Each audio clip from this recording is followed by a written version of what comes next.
अगर ज़िंदगी में कभी आपको मौका मिले तो एक किताब है सिर्रुल इसरार।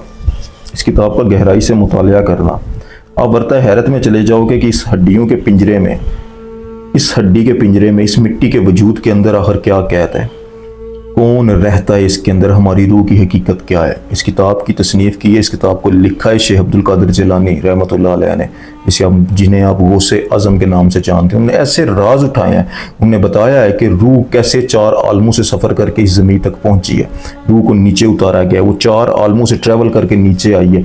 हर आलम में उसे अलग लिबास पहनाया गया, हर आलम में उसकी अलग ताजपोशी हुई और हर आलम में उसकी सूरत अलग थी, हर आलम में उसका नाम अलग था, हर आलम में उसका लिबास अलग था। यूं ट्रैवल करते करते रूह इंसान के इस हड्डी के पिंजरे के अंदर आके कैद है। सरकार फरमाते हैं, कहते हैं कि अगर रूह बगैर इस लिबास के इस दुनिया में आए, या फिर दूसरे अल्फाज में कि आपके अंदर मौजूद ये जो सोल है इसकी एक झलक इस दुनिया पर पड़े, तो रूह की हैबत को ये दुनिया बर्दाश्त नहीं कर सकती। रूह की हैबत से, रूह के जलाल से, रूह की तजल्ली से ये दुनिया जल कर खाक हो जाएगी। तो रूह के इस दुनिया आलम नासूत तक उतरने के लिए, उसके लिए जो लिबास तैयार किया गया ये हड्डियों का पिंजरा है।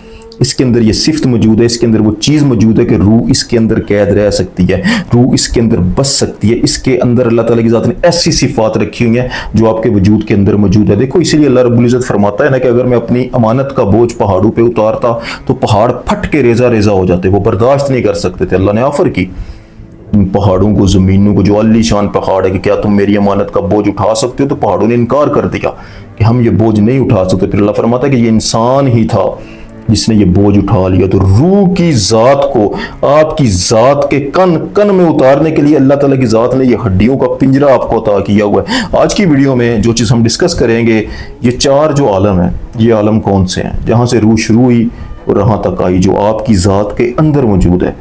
आपकी रूह उसने कितने सफ़र किए, कहाँ से शुरू हुई, वो 4 आलम कौन से हैं, 4 आलमों के अलावा 4 लिबास उसके कौन से हैं, उसके 4 नाम कौन से हैं।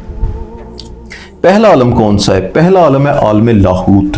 देखो, आलम की जब बात की जाती है ना, तो हमेशा याद रखना ये दौर है, अदवार जिसे हम कहते हैं ना, ज़माना जिसे हम कहते हैं, ये अदवार है। एक ज़माना ऐसा था, एक दौर ऐसा था जब आलम लाहूत भी एग्जिस्ट नहीं करता था। हमारी रूह का आगाज़ आलम लाहूत से सरकार फरमा रहा हुआ। एक ज़माना ऐसा था जब ये आलम भी नहीं था। इससे पहले के 2 आलम है, आलम याहूत और आलम हू। आलम हू ऐसा आलम है जिस आलम के अंदर मां सिवाय परवरदिगार के कुछ एग्जिस्ट नहीं करता। हू ही हू है, सिर्फ वो ज़ात रहती है। आपने जो नाम सुना हुआ ना, इसमें अल्लाह, यानी अल्लाह ताला की ज़ात को जब तुम पुकारते हो तो किस नाम से पुकारते हो? अल्लाह ताला। ये जो नाम है, ये नाम भी उस वक्त नहीं था। आलम हू के अंदर इसम का इत्तलाक नहीं होता। अल्लाह ताला की ज़ात को कोई पुकार नहीं सकता, अल्लाह ताला की ज़ात को वहाँ कोई सजदा नहीं कर सकता, वहाँ पर कोई इबादत नहीं कर सकता, वहाँ पर कोई तारीफ़ नहीं कर सकता, वहाँ पर कोई दीदार नहीं कर सकता। दीदार क्यों नहीं कर सकता? क्योंकि वहाँ पर सूरत नहीं। पुकार क्यों नहीं सकता? वहाँ पर कोई नाम नहीं। सजदा क्यों नहीं कर सकता? वहाँ कोई सिमत नहीं, कोई निशान नहीं। ऐसा आलम जहाँ पर अल्लाह ताला की ज़ात का इल्म और रब्बुल इज़्ज़त मौजूद था, जिसे आलम हू कहते हैं। कुछ नहीं है मां सिवाय उस वाजिबुल वजूद के, उस ज़ाते मुतलक के, जहाँ पर इसम का भी तलाक नहीं होता। आलम हू के बाद है आलम याहूत। आलम याहूत के अंदर हकीकत मुहम्मदिया है, एक आईना जिसके अंदर आलम हू ने अपने आप को कसरत दी, यानी सरकार दो आलम सल्लल्लाहु अलैहि वसल्लम का नूरे अक़दस पैदा किया। वो पहली जो समझ लेना कि अल्लाह ताला की ज़ात ने कायनात का इरादा करने के बाद सबसे पहला जो आईना तहलीक किया, जो नूर तहलीक किया, वो आलम याहूत है। आलम याहूत के बाद आलम लाहूत है। लाहूत के अंदर हुआ क्या? जहाँ से हमारी हकीकत का, या हमारी सोल की हकीकत, रूह की हकीकत का आगाज हुआ, पहली रूह जनरेट हुई। सरकार फरमाते हैं, कहते हैं कि उस आलम में वहदत के दरिया के अंदर से एक कतरा, वहदत का दरिया, अल्लाह ताला की ज़ात के इल्म का दरिया, अल्लाह ताला की ज़ात के नॉलेज का दरिया, अल्लाह ताला की ज़ात के नूर का दरिया, उस नूर के अंदर से एक कतरा, अल्लाह क्या फरमाता है? मिन रूही, मेरी रूह है। मिन रूही से मुराद क्या है कि उस वहदत के दरिया के अंदर से कतरा निकल के बाहर आया, जिसे रूहुल कुदस बोला गया। रूहुल कुदस आलम लाहूत के अंदर रूह का पहला नाम है। इसकी वहां पर सिफात क्या थी? कैसा आलम था जिस आलम में रूह के पास तमाम नॉलेज, उसके अंदर हैबत थी, जलाल था। नॉलेज क्या था कि अक्ल कुल, अकल नहीं, इल्म कुल, अल्लाह ताला की ज़ात ने इसको सब कुछ अता किया हुआ था, क्योंकि उस वक्त ये डायरेक्ट अल्लाह ताला की ज़ात से बात करती थी, डायरेक्ट अल्लाह ताला की ज़ात को सुनती थी।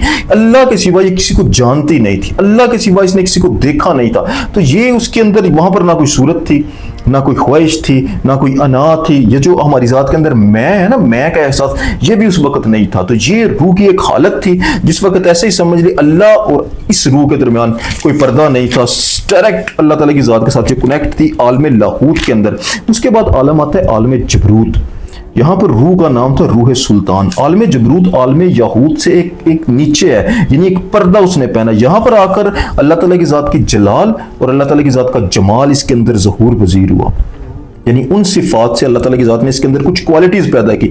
ये वो पहली दफ़ा थी जब इस रूह को अल्लाह ताला की ज़ात ने एक एहसास दिया, अना, जैसे आप अना होते नहीं, मैं हूं का एहसास।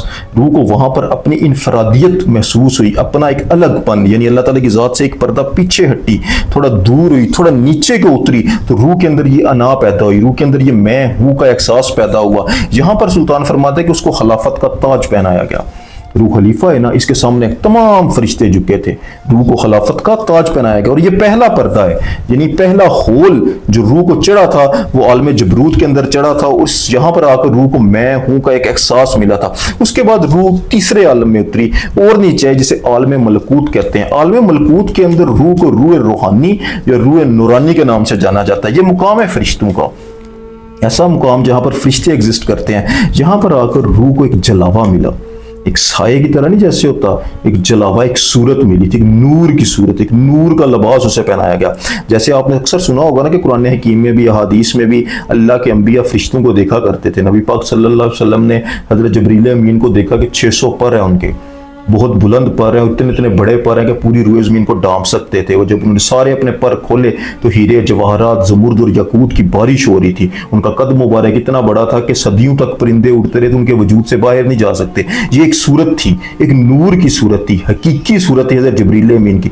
वो सूरतें कहाँ एग्जिस्ट करती हैं जो मिट्टी की सूरतें नहीं हैं, जो नूर की सूरतें हैं, वो सूरतें आलम मलकूत के अंदर एग्जिस्ट करती हैं, फरिश्तों की दुनिया में एग्जिस्ट करती हैं। जब रूह को तीसरे आलम में उतारा गया तो ये आलम मलकूत के अंदर उतरी। इस आलम में आकर रूह को जो है ना वो समझ ले कि सूरत अता हो गई।